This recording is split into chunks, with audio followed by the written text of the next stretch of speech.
#1335. Envuba temulya nga gwe bakutte gw'atayagala.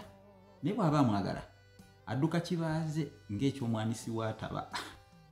Kale nno tufeeyo nnyo ku bituyamba. Ebyo bitugattako tufeeyo nnyo.